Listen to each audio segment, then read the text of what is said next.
Donc, l'apparition de la Très Sainte Vierge sur la montagne de la Salette, 1846.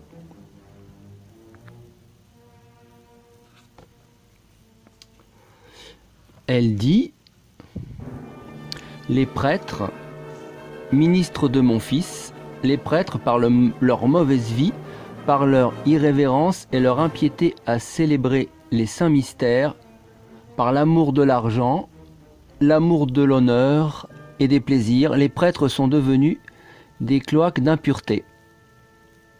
La vengeance est suspendue sur leur tête. Malheur aux prêtres et aux personnes consacrées à Dieu, lesquels, par leur infidélité et leur mauvaise vie, crucifient de nouveau mon Fils.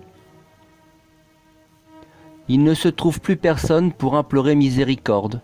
Il n'y a plus personne digne d'offrir la victime sans tache à l'Éternel en faveur du monde.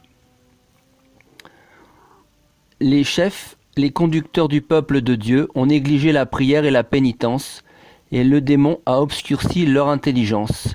Ils sont devenus ces étoiles errantes que le vieux diable traînera par sa queue pour les faire périr. Dieu permettra au vieux serpent de mettre des divisions parmi les régnants, dans toutes les sociétés et dans toutes les familles. On souffrira des peines physiques et morales. Dieu abandonnera les hommes à eux-mêmes et enverra des châtiments. La société est à la veille des fléaux les plus terribles. Que le vicaire de mon Fils, le souverain pontife Pie IX, ne sorte plus de Rome. Qu'il se méfie de Napoléon. Son cœur est double, et quand il voudra être à la fois pape et empereur, bientôt Dieu se retirera de lui. Il est cet aigle qui, voulant toujours s'élever, tombera sur l'épée dont il voulait se servir pour obliger les peuples à se faire élever.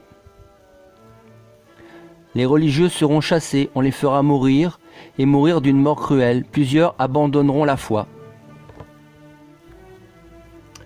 Voici l'écusson, le sigle maçonnique du franc-maçon Napoléon.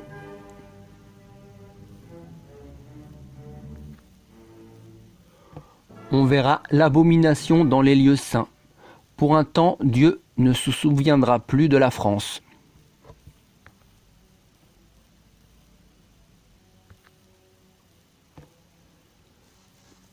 Ce sera pendant ce temps que naîtra l'Antéchrist, d'une religieuse hébraïque, d'une fausse vierge, qui aura communication avec le vieux serpent, le maître de l'impureté. Son père sera EV. Juste les lettres EV, qui signifient évêque. Il faut savoir que le pape, c'est aussi l'évêque de Rome. Plus loin, elle dit: Rome perdra la foi et deviendra le siège de l'Antéchrist.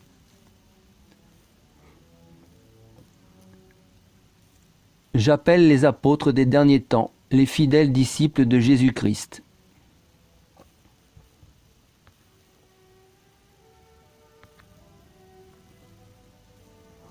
Combattez, enfants de lumière, vous petits nombres qui y voyez, car voici le temps des temps, voici la fin des fins. L'Église sera éclipsée. Alors, qu'est-ce que c'est qu'une éclipse? Une éclipse, c'est quand un corps étranger se met entre votre œil et ce que vous regardez. Donc, par exemple, si l'Église, c'est le Christ, là, je fais une éclipse de l'Église en mettant devant l'image de Paul VI avec sa croix satanique sur la main. Voilà, donc on ne voit plus que ça, l'Église est cachée derrière, mais on n'y a plus accès. Et quand l'éclipse se termine, le corps étranger est expulsé et s'en va. Et on retrouve la Sainte Église.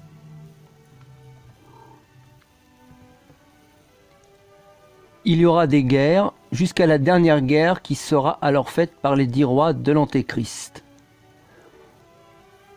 Lesquels rois auront tous un même dessein et seront les seuls qui gouvernent le monde. Avant que ceci arrive, il y aura une espèce de fausse paix dans le monde. On ne pensera qu'à se divertir. Les méchants se livreront à toutes sortes de péchés.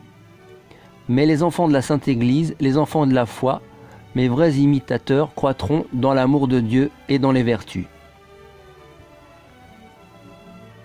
Tremblez terre, et vous qui faites profession de servir Jésus-Christ, et qui au-dedans vous adorez vous-même. Mais voilà Enoch et Élie remplis de l'Esprit de Dieu.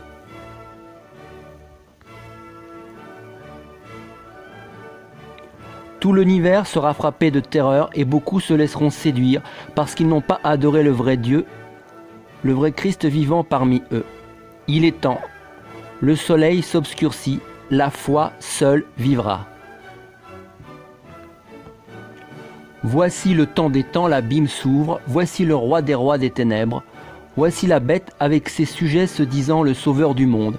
Il s'élèvera avec orgueil dans les airs pour aller jusqu'au ciel. Il sera étouffé par le souffle de Saint Michel archange. Alors l'eau et le feu purifieront la terre et consumeront toutes les œuvres de l'orgueil des hommes, et tout sera renouvelé, Dieu sera servi et glorifié.